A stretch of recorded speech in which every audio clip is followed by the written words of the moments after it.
Jaciara de São Paulo pergunta: existe extraterrestre nos governos, entre a população? Olha, com certeza sim, tá? Muitos.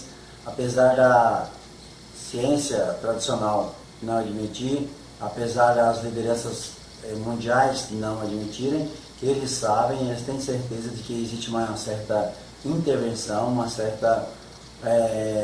certo número de pessoas que não fazem parte, digamos assim, da genética da população. Tá? São pessoas que estão aí há muito tempo, muito antes do homem surgir à Terra, continuam e não vão sair. Eles sabem disso aí. Inclusive os governos são mandados, são obrigados a obedecer o que eles falam, o que eles ditam. Uns conhecem como os gregos, outros como o governo oculto, outros como forças ocultas, tá? Então, com certeza existe. Os governos nossos não mandam nada, não tem autoridade para nada, tem que seguir a cartilha do que eles falam, tá? E eles são muito parecidos conosco, mas se você quiser encontrar os principais, os manda-chuva mesmo, você vai, digamos assim, até o clero, no dia de uma santa missa, tá? E vai ter todos os cardeais, etc e tal, com aquelas mitras, né? Aqueles chapéus do Papa lá, semelhante do Papa, tá? Então, gente, é só arrancar de uns 10 daquele lá e você vai ver que a cabeça deles é muito mais alongada do que a nossa. Então, por que o Papa é obrigado a utilizar aquele chapéu, a mitra? Por quê? Esconde o crânio alongado dos Anunnaki, das pessoas, dos manda-chuvas, que realmente faz com que os governos trabalhem para eles. Nós somos meros trabalhadores de raças alienígenas, tá?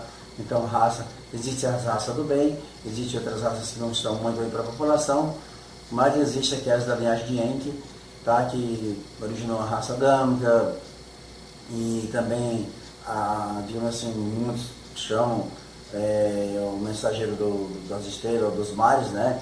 Que ensinou a agricultura, a matemática, a astronomia para a humanidade, principalmente aqui na América do Sul, está conhecido como Rangstar, ou também, digamos assim, outras passagens, né, considerado um mensageiro de Deus, né? Outros associam a Jesus Cristo, tá?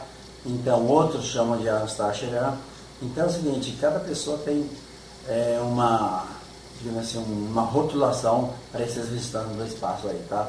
Mas, na realidade, gente, muitas pessoas entre nós, entre a população, não são originárias do planeta Terra, e sim de outros mundos, tá? Mas, digo a vocês que os que existem hoje não podem fazer mal à humanidade, a não ser através dos governos, tá? Além disso, existe a linhagem de Enki que protege a humanidade, digamos assim, os filhos preferidos, ou os escolhidos. Feito? Um abração, é só pesquisar mais.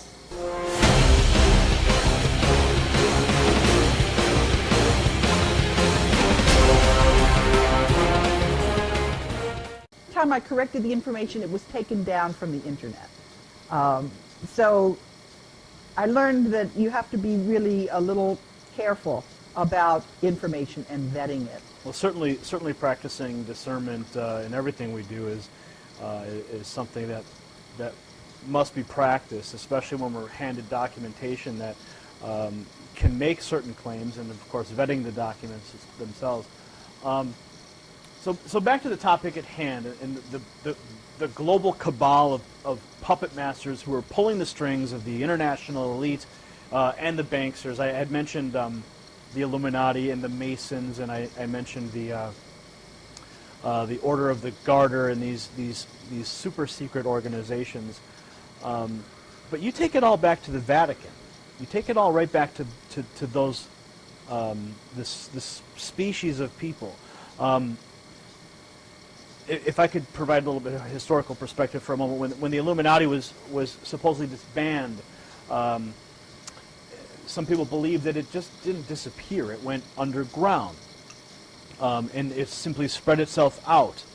Would you say that the same is happening with this species of I would say, you say they're not human, but for lack of better words, I'll say they're a species of humans. Do you think that these individuals have peppered themselves through some of these organizations as well? What I know Or is it isolated simply to the Vatican? What I know is that when you get to be a 33rd degree Mason, and the Black Pope, and also the archaeologists, they all know that Moses was Akhenaten. And if you know that, then you know that Akhenaten had this huge skull, and his daughters had this huge skull. So I'm going to presume that they probably also know that there are individuals, and they're not humans. They do not have the same kind of DNA that we do. And I can tell you what I know about them. They're very mathematical. Their average intelligence is about 150. And they do not have creativity. They're not emotional. And the other thing is that in the process of working with all of these whistleblowers, I've learned a lot about the strengths of Homo sapiens, because we're not giving each other salaries, we're not giving each other honors, we're not giving each other anything other than additional hard work. But we also know who we're working for. We're working for all of humanity.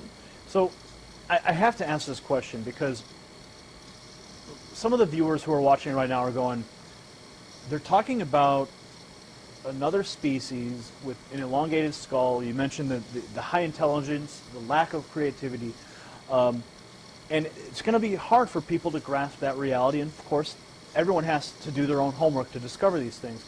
But given your whistleblower status with the World Bank, do you think that by promoting or discussing these types of theories hurts your credibility and all in the minds of some of the people who may have first heard of you through the whistleblower status at the World Bank?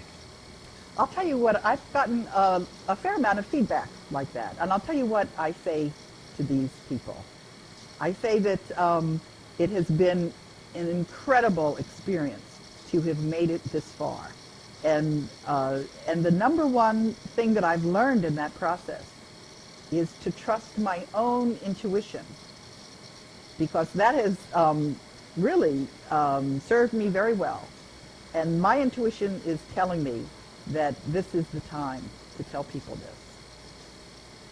Well, Karen, thanks for taking the time. I wanted to ask you some tough questions and have you here to discuss some of these hard facts, and I thank you for taking the time to sit down with me today.